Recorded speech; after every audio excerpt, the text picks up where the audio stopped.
Hello beautiful people, welcome back to my channel. So in this video, as you can see by the title, I'm going to be sharing with you my birth story and all the drama that took place. So keep watching, remember to press that like button and let's get into it. My civics was like, we shall not open these doors for anybody.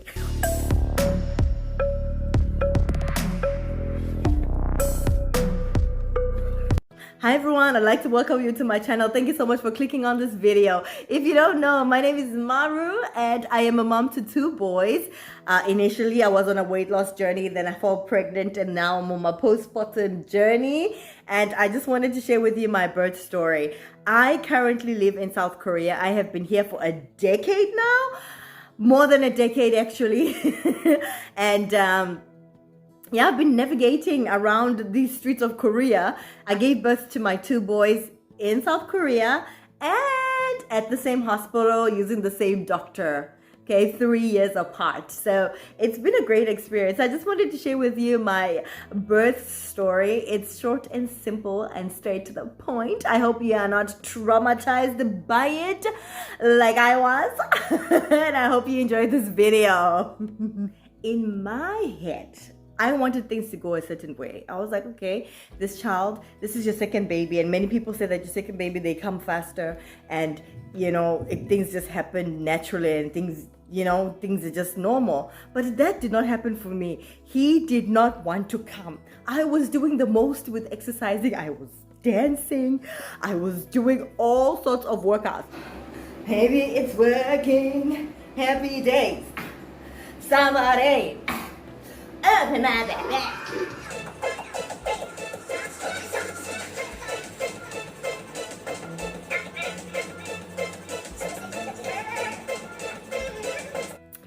But still, he did not want to come out. I did everything that I could do, but he refused to come out. So eventually I had to be admitted into the hospital for an induction. The doctor was like, okay, I'm going to put you on oxytocin and see if it's going to induce your labor. I went in the first day, I got on oxytocin, I got checked, and I was only 2 centimeters dilated. I could not believe that I was only 2 centimeters dilated. It did not make any sense to me at all. That I am more than 41 weeks, actually close to 42 weeks, and I'm still 2 centimeters dilated. Anyway, I got on the oxytocin at around 12 o'clock. And around 2, nothing had happened. I was still 2 centimeters dilated. At 5, I was still 2 centimeters dilated. At 7, nothing. No contractions. I wasn't feeling anything. I'd feel slight pains here and there, but nothing that, we could say was actually starting the labor. Nothing happened until 9 p.m. At 9 p.m., the nurses just came in. They're like, oh, okay, come on. Go to your room and rest. I'm like, well, what is going on, eh? So they stopped the entire process. They took me off the oxytocin and I went to my room. And honestly, I was stressed out because I had no idea, things were lost in translation. And I was like, what is going on? Somebody needs to explain to me what is going on, And then the next day in the morning, the doctor comes through and he's like, okay, Maru, I have to check how far you've dilated. Then I'm going to put you back on oxytocin. All right. And then if nothing has happened, I am going to rupture your membrane. Lord knows, I had no idea what it means to rupture a membrane, but thank God we have Google. So I quickly went on Google. I'm like, what does it mean to rupture the membrane? And it means the doctor physically, with some tool, they actually break your water.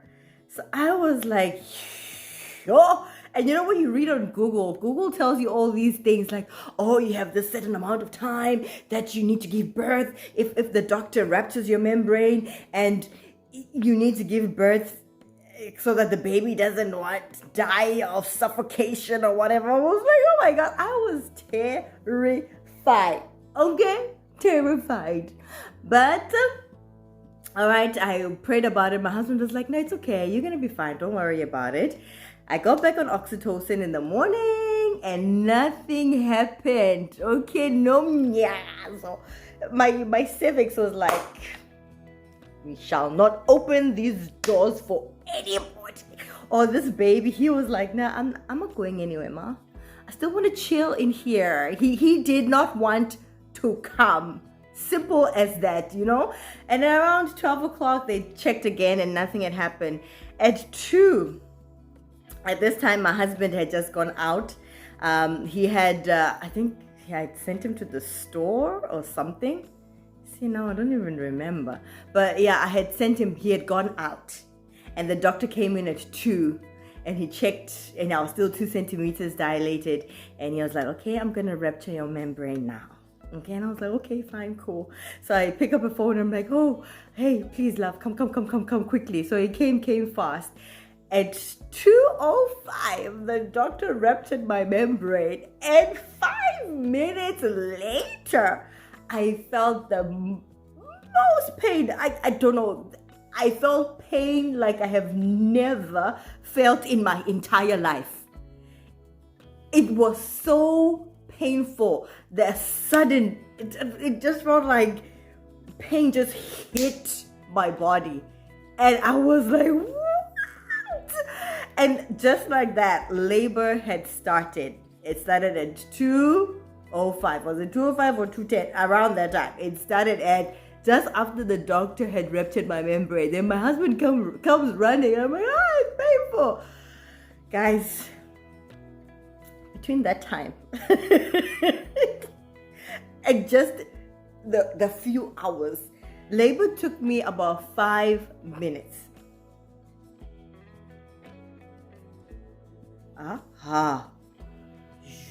The lies. My labor took about 3 hours. And let me tell you, those 3 hours are the most painful 3 hours I have ever experienced in my entire life. I did not take the epidural. I did not take any kind of medicine. So it was just natural and just raw. But what made it worse was the nurse was physically putting her fingers inside and literally opening up my cervix. I was like, sis, if you don't remove those fingers of yours, it was really painful. So I went from like 2 centimeters dilated to 10 in a very, very short space of time, because every time she checked, she would just, extend it like, oh my gosh, the pain. It hurts so much. It hurts so much. You know what? They say after you've given birth, you don't remember the pains that you've gone through. But guys, it was painful. Okay? It was really, really painful. And I could not believe at that point what I was going through. And my husband was like, yo, there's this one time when you made this like sound like he calls it like a cow sound. I actually mentioned this in one of my videos, and that's the sound that he has in his mind, that what is going on? Is my wife about to die here because of the situation? It was really, really bad. Like I swear, like the contractions were crazy painful. I didn't have the time to be like, okay, I'm counting 1, 2, 3, 4, 5. No. It was just contractions on level 100 from the beginning. Ever since he just ruptured that membrane, it was contractions from there for the next 3 hours. The worst pain I have ever felt in my entire life. Many people say that contractions are terrible and stuff like that, and then giving birth and pushing is hard. I don't know about you, but the pushing for me was not difficult. No. The nurse kept on saying, don't make noise, don't shout. Okay, she wasn't saying it like that. She was just like, okay, don't scream, just use the power inside. So you have to push like no. So she kept on saying that. I was like, sis, listen. You are not the one going through the pain here. Just wait a minute. But I listened though. So the pushing part was not difficult. What was difficult was the contractions. The contractions are the worst. They are the worst. I don't know for you, which one was worse? pushing out the baby or the contractions? Let me know down in the comment section, because I'm interested in knowing if I'm the only one who thinks the contractions are worse. No, the contractions. I do not want to relive that. Just before the baby came, okay, like when I had started to start pushing, and this is a little bit TMI, but it's just the reality of it. I have never seen so much poop in my entire life. Okay? And some people were like, oh, Maru, they shouldn't have let you eat if they're going to induce the blah, blah, blah. They shouldn't have let you eat. I was just like, what must happen? I shouldn't eat. Where am I going to get the energy to push this baby out? But I did not have a chance to go to the toilet. When I did go to the toilet, when the nurse was like, okay, you can go, but don't push out to poo. Just pee. So she strictly gave me those instructions. I went to the toilet and I just peed. But when I got back to the bed, oh my gosh, it was just poop everywhere. I was like, oh my gosh, there's so much poop. Initially, I was like, I think there's poop. My husband was like, nah, I don't think, no. And then he went, because he was there, he was like, guys, my husband, yeah, he's seen the things. He has seen the things. And he was like, oh, when he wiped, he was like, oh my gosh. And then the nurse was like, okay, give me. The nurses, they're used to these things. They see a lot of this drama. They know what to expect. I swear it was just like flowing. It was just flowing out. It was just coming out with every little push. I was like, oh, help me.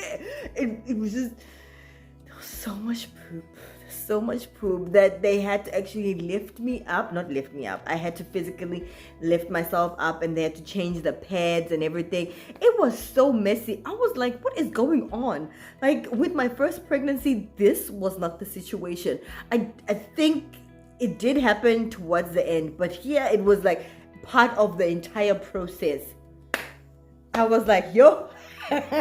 And all they could say was like, no, don't worry. But as an individual, like, I'm busy here, I'm pooping on people's face.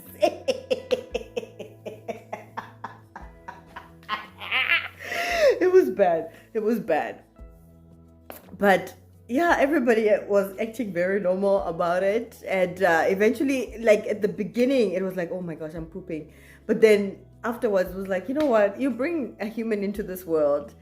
Pooping is like a second-hand matter. It does not matter, actually, And these nurses, they know, they see everything. I don't know. I feel like sometimes people downplay what actually happens in the labor room, but women go through so much. Some people are at the brink of death, lying on that table, getting your C-section. Some people don't make it out. Even with natural birth, some people don't make it out. So I was terrified. It was terrifying. I don't want to lie to you. But finally, when the baby came out and I held him, it was like, wow, he's here. And it was an amazing feeling that I had that, we did it. It was like, I did it. And you have totally butchered my vagina. You know what? It was really a surreal moment when he came, and he was the calmest, he cried, and he was the calmest little baby. If you haven't seen my live birthing vlog, I'll leave the link up here, and I'll also leave it down in the description box. You can go check it out. I was just sharing my experience, and many people told me that they couldn't watch it because they didn't want to see me in pain, especially those that knew me personally, or those that have been watching my channel. They were like, nah. We didn't want to see you struggle the way that you were struggling. It was tough. As soon as he came out, we spent a few minutes with him. Because of COVID, we're not allowed to spend a lot of time. So then they took him away to go and prep him or just tidy him up before they bring him back. And as soon as he left, I got the worst shaking. I have ever experienced. Like my entire body was just shaking. You know, they told me to calm down. I don't even remember what happened between that, you know, from the time the baby left and just like maybe 30 minutes or so afterwards, because all that was happening was shaking. So whatever people were saying to me, I could not understand, or not that I didn't understand, I probably just don't remember, or I just don't recall what happened, but I remember my body shaking, like my legs, everything was just shaking. I was just like, thank you, Lord, thank you, Lord, thank you, Lord, that He's here. Thank you, Lord, that I'm alive. Thank you, Lord, that my husband was here. It was a very terrifying situation, but at the end of the day, you know, kudos to the staff members at the hospital. They were so great. You know, we don't speak the language. There's a language barrier, and it's not easy to communicate. And sometimes there's frustration, not understanding, like, oh, I need to do this. They need to explain this to me. Some things were lost. You know, there was a lot that we could not get. There was a lot of information that we could not get at that time. But everybody was so calm and so nice. And, you know, they took they care for the baby. So they took him and they really cared for him. And they called me when they needed to call me for feedings. And they made sure that they told me that I need to rest. And I tried my best. But, you know, being an anxious mom, I wasn't resting the best way. You know, I wasn't resting as much as I should have. I should have rested. When somebody says rest, you should rest. But I know it's very hard as like a new mom for you to, you know, just hand over the responsibility for your newborn to somebody else. But if you have an opportunity to do so, then do so. So I just wanted to share with you this very short drama-filled I think it's an unmedicated natural birth. I'm not doing it again. I keep telling like my family, if I fall pregnant again, just know that I'm doing everything in my power not to fall pregnant again. Yeah, we are both doing everything in our power not to fall pregnant again, because that experience, I don't want to go through it again. 2 is enough. I have 2 beautiful boys and they are enough. I really wanted a girl. I still want a girl, but I'm not going to try for a girl. So yeah, guys, say down below your birthing experiences if you'd like to. But I just wanted to share mine and just encourage you moms that, hey, everybody's story is different. Some people's labor lasts for hours. Like my first labor was only 8 hours. This one was, my first labor was 8 hours. This one was only 3 hours. So everybody's story is different. And, you know, as long as you get to welcome your baby into this world and you are healthy, then that is good. So take courage. Don't be watching these birthing videos and then feel scared about something that's going to happen to you. Your story might be totally and completely different. So thank you guys so much for watching this video. I appreciate you. Remember to like this video. Remember to subscribe if you are new to this channel, and I will see you in the next video. Bye.